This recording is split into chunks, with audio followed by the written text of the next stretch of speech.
Hi friends, நம்ம விஜய் மல்லி ஸ்டோரியில் எதிரிக்கு எதிரி நண்பன் அப்படிங்கிற மாதிரி மல்லிக்கு ஒரு நண்பனாக வந்துட்டு ஒரு வக்கீல் கிடச்சிட்டாங்க அப்படின்னு சொன்னால் எவ்வளோ சந்தோஷமாக இருக்கும். ஸோ அதை நோக்கி தான் வந்து கதையை வந்துட்டு கதைக்களம் சூப்பராக நகர இருக்குது. இப்போ கம்மிங் எபிசோடில் இப்போவுமே வந்து தேஞ்சிற கடை தேய்ச்சிட்டு இருக்கிற மாதிரி வந்துட்டு கதைக்களம் நிறைய போயிட்டு இருந்தது. ஆனால் இப்போ வந்து பார்த்திங்கன்னா அது அப்படியே ட்விஸ்ட் பண்ணுற மாதிரி தான் வந்துட்டு எபிசோட்ஸ் வந்து காமிச்சிட்ருக்காங்க. ப்ரோமோவும் சூப்பராக இருக்குது அப்படின்னே சொல்லலாம். ஏன்னா வந்து பார்த்திங்கன்னா ராஜி வந்து அவங்க மூஞ்சியில் வந்து சந்தோஷத்தையே நம்ம பார்த்துட்டு இருந்தோம், மல்லி மூஞ்சியில் அழுகதாக பார்த்துட்டு இருந்தோம். ஆனால் இப்போ ராஜி மூஞ்சியில் வந்து பதட்டத்தை வந்து ஃபஸ்ட் டைம் பார்க்குறோம் அப்படின்னே சொல்லலாம். ஸோ அதுவும் இந்த டயத்தில் அப்படின்ற மாதிரி இருக்குது. கண்டிப்பாக வந்து பார்த்திங்க அப்படின்னா ப்ரோமோ பார்த்துருப்பீங்கன்னு நினைக்கிறேன். ப்ரோமோவில் மெயினாக வந்துட்டு ராஜி வந்து பார்த்திங்கன்னா ஒரு கார் வந்து ஒரு இடத்துல பார்க் பண்ணுறாங்க. அண்ட் தென் அங்கே இருக்கிற பர்சன் ஒருத்தர் வந்துட்டு ஸோ காரை இப்போவே எடுங்க அப்படிங்கிற மாதிரி சொல்கிறாங்க. அவங்க என்ன சொல்கிறாங்கன்னா, இப்போ கார் என்னால் எடுக்க முடியாது, 1 hour எனக்கு மீட்டிங் இருக்குது, மீட்டிங் முடிச்சுட்டு வந்து நான் எடுத்துக்கிறேன் அப்படிங்கிற மாதிரி சொல்கிறாங்க. அது சொல்லியும் வந்துட்டு அவர் என்ன சொல்கிறாருன்னா, இப்போவே எடுத்தாகணும் டி அப்படின்னோடனே என்னை பார்த்து டீ போட்டு பேசுறியா அப்படின்னு சொல்லிட்டு அந்த வயசானவரை போய் அடிக்க போகிறாங்க. கரெக்டாக அந்த டைம் பார்த்து ஒரு ஆள் வந்து புஷ் பண்ணி விட்டுட்டு அந்த இடத்துல ஒரு லேடி நிற்கிறாங்க. அவங்க மூஞ்சியில் வந்து ராஜி அரைஞ்சிடுறாங்க. அரைஞ்சது மட்டும் இல்லாமல் அவங்க ஃபேஸ் அப்போ தான் பார்க்குறாங்க. ரொம்பவே பயந்து போய் நிற்கிற மாதிரி வந்துட்டு அந்த ப்ரோமோ இருந்துச்சு. அந்த இவங்க வந்து பார்த்திங்க அப்படின்னா அடி வாங்கின அந்த லேடி வந்து ராஜியை முறைச்சி பார்க்குறாங்க. ஸோ இந்த மாதிரி வந்து பார்க்கும்போது நம்மளுக்குள்ளேயே கண்டிப்பாக சொல்கிறேன் அது வந்து எதிரியாக தான் இருக்கும், ராஜியோட எதிரி.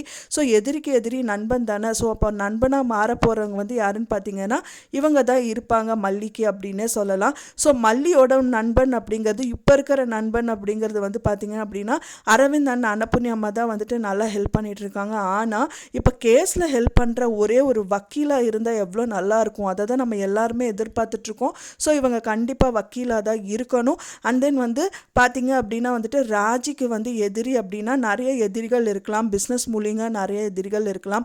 அப்படியே இல்லாட்டா வந்து ராஜியோட அத்தையாக கூட இருக்கிறதுக்கு சான்சஸ் இருக்குது. அப்படியே இல்லைனாலும் இப்போ நம்ம அர்ஜுன் நம்ம சொல்லிட்டு இருந்தோம். ஸோ அர்ஜுனோட அம்மாவாக கூட இருக்கிறதுக்கு சான்சஸ் இருக்குது. ஏன்னா அவர் வந்து வழக்கறிஞராக தான் இருக்கார். ஸோ அவங்களோட அம்மா அப்பாவாக கூட இருக்கிறதுக்கு சான்சஸ் நிறையாவே இருக்குது. ஸோ அவங்க வந்து முதல் வந்து ராஜிக்கு எதிரியாக கூட இருந்திருக்கலாம். ஸோ இந்த மாதிரி எல்லாம் நிறைய எண்ணங்கள் வந்து நம்மளுக்கு மனசில் எழும்புது.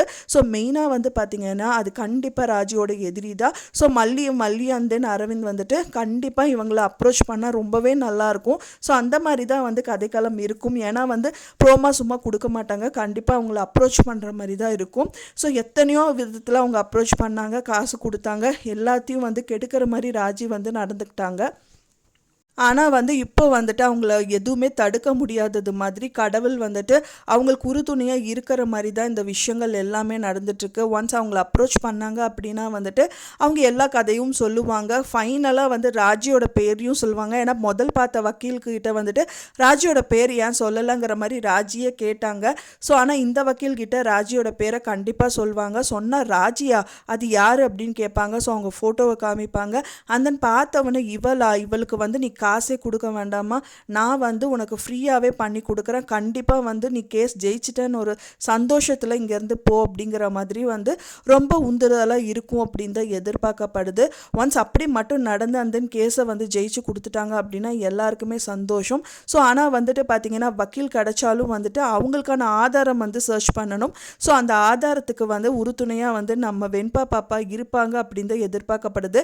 ஏன்னா வெண்பா வந்து பார்த்திங்க அப்படின்னா அப்பாவை மீட் பண்ணணும் அப்படிங்கிற மாதிரி தான் வந்துட்டு நம்ம கதிரேஷன் அண்ட் நிஷா கிட்ட சொல்கிறாங்க. அவங்க அழகாக வந்துட்டு பார்த்திங்கன்னா இதுக்கு மேலே வந்து நான் அம்மாவை பார்க்க மாட்டேன், அப்பாவை பார்க்க மாட்டேன், நான் அவங்க கூட லண்டனே வந்துடுறேன், அங்கே ஜாலியாக இருக்குல்ல அப்படிங்கிற மாதிரி அந்த குழந்தை பேசிட்டு அவங்களுக்கே ரொம்ப ஆச்சரியமாக போகுது. அப்படி ஆமாப்பா அங்கே வந்துட்டு ரொம்ப சூப்பராக இருக்கும், அண்ட் நல்லா பணக்கார ஸ்கூலில் உனக்கு படிக்க வைக்கிறேன் தாத்தா அப்படிங்கிற மாதிரியெல்லாம் சொல்கிறாரு. கடைசியில் ஒரு பிட்டு போடுறாங்க வெண்பா. என்ன சொல்கிறாங்க அப்படின்னா வந்து ஆமா தாத்தா நான் லண்டன் ஸ்கூல்லையே படிச்சுக்கிறேன், ஆனால் ஒரே ஒரு வாட்டி அப்பாவை மட்டும் நான் மீட் பண்ணணும் அப்படிங்கிற மாதிரி அந்த குழந்தை சொல்லுது.